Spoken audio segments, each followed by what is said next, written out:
Hello there, my name is Thiago and this is Inglês Everywhere, the podcast that helps you improve your English. I want to invite you to join me every week to take you to the next level, listening to all kinds of content, stories, interviews, chats, and a lot more. Welcome to Inglês Everywhere.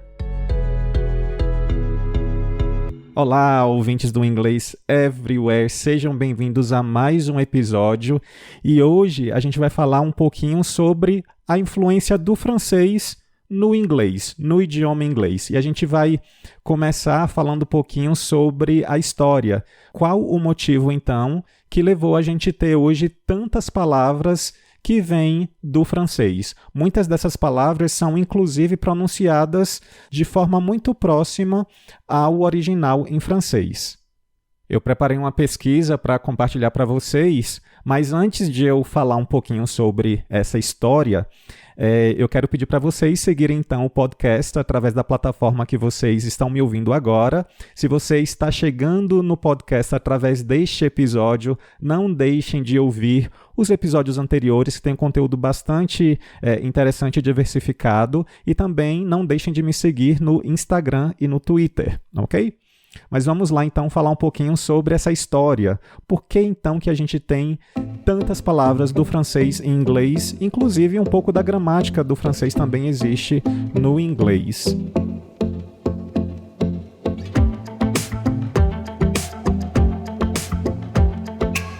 Então, de acordo com a minha pesquisa, o inglês antigo era um grupo diverso de dialetos. E isso reflete as origens variadas dos reinos anglo-saxões da Grã-Bretanha. Mas um desses dialetos, que foi o saxão ocidental, eventualmente passou a dominar. O inglês antigo, mais tarde, ele acabou sendo transformado por duas ondas de invasões.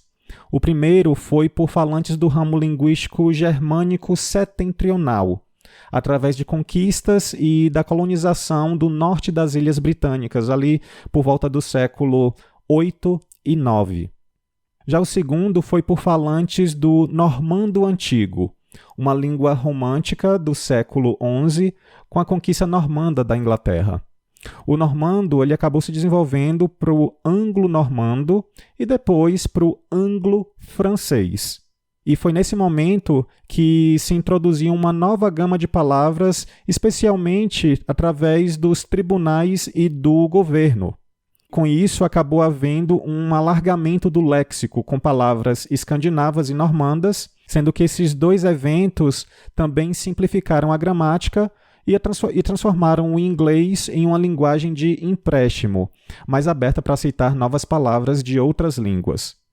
Então, por conta dessa quantidade grande de palavras de origem francesa, a partir ali da invasão normanda em 1066, acabou havendo em inglês pares de palavras usadas em contextos específicos e que correspondem a uma só nas línguas faladas em áreas próximas da Inglaterra. Então, vamos ver alguns exemplos aqui para ficar mais claro. Em inglês, uma palavra para designar um animal vivo normalmente tem a origem anglo-saxã, e uma palavra para a carne dele normalmente tem a origem francesa. Então, por exemplo, a palavra ox é utilizado para designar o boi, enquanto que beef, que vem do francês, é usado para se referir à carne do boi. Outro exemplo é utilizado para a festa de casamento e para a instituição do casamento. Então, para a festa em si, a gente usa a palavra wedding, ou wedding, enquanto a instituição do casamento, a gente usa a palavra marriage, que vem do francês.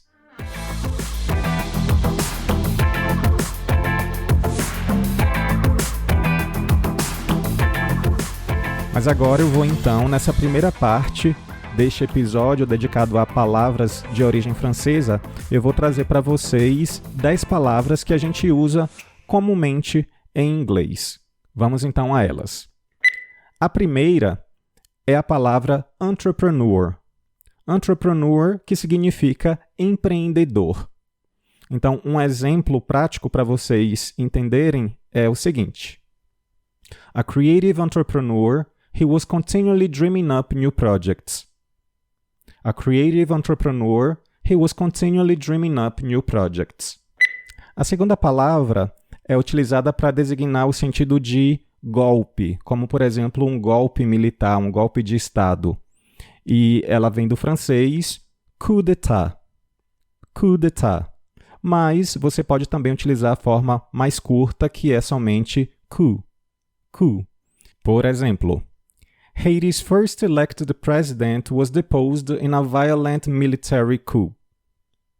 Haiti's first elected president was deposed in a violent military coup. A palavra de número 3 é para se referir à mulher que tem cabelo castanho escuro, que é do francês brunette. Brunette. Então, por exemplo, the elegant brunette was thinner, longer, and more sophisticated. The elegant brunette was thinner, longer, and more sophisticated. Número 4, a gente tem a palavra que também utilizamos em português, clichê. Clichê. Por exemplo, it has become a cliché to say that Prague is the most beautiful city in Europe. It has become a cliché to say that Prague is the most beautiful city in Europe. Número 5, eu também trago mais uma palavra que a gente usa em português, que é bon vivant. Bon vivant. Então, por exemplo, he was a bon vivant who enjoyed poker and women. He was a bon vivant who enjoyed poker and women. No mesmo sentido que a gente utiliza em português. A palavra de número 6 é utilizada para se referir a noivo ou noiva, que vem do francês fiancé. Fiancé. Então, por exemplo, have you met Christina's fiancé? Então, por exemplo, have you met Christina's fiancé? Número 7, eu trago a palavra résumé. Résumé, que significa currículo. Currículo para quando você está procurando algum emprego. Então, por exemplo, she sent her resume to 50 companies but didn't even get an interview. She sent her resume to 50 companies but didn't even get an interview. A palavra de número 8 é repertório, que vem do francês répertoire. Répertoire. E aí, repertório nesse sentido mais amplo mesmo. Por exemplo, repertório literário, repertório de música. Então, vejam o seguinte exemplo. Mike has an impressive repertoire of funny stories.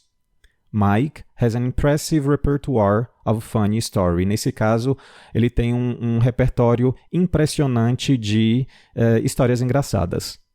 Na sequência, agora, o número 9, a gente tem a palavra para se referir ao gênero. Então, gênero literário, gênero de filme. Então, a gente usa do francês a palavra genre. Genre. É uma palavra que normalmente acaba sendo pronunciada de forma incorreta, mas saibam que por vir do francês, a gente tem que também utilizar a pronúncia do francês. Então, por exemplo, crime fiction is a genre which seems likely to stay with us for many years. Crime fiction is a genre which seems likely to stay with us for many years.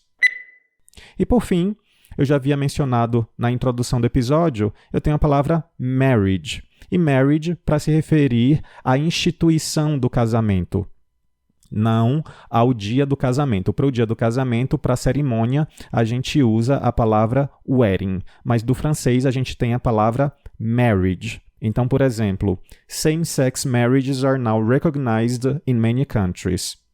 Same-sex marriages are now recognized in many countries.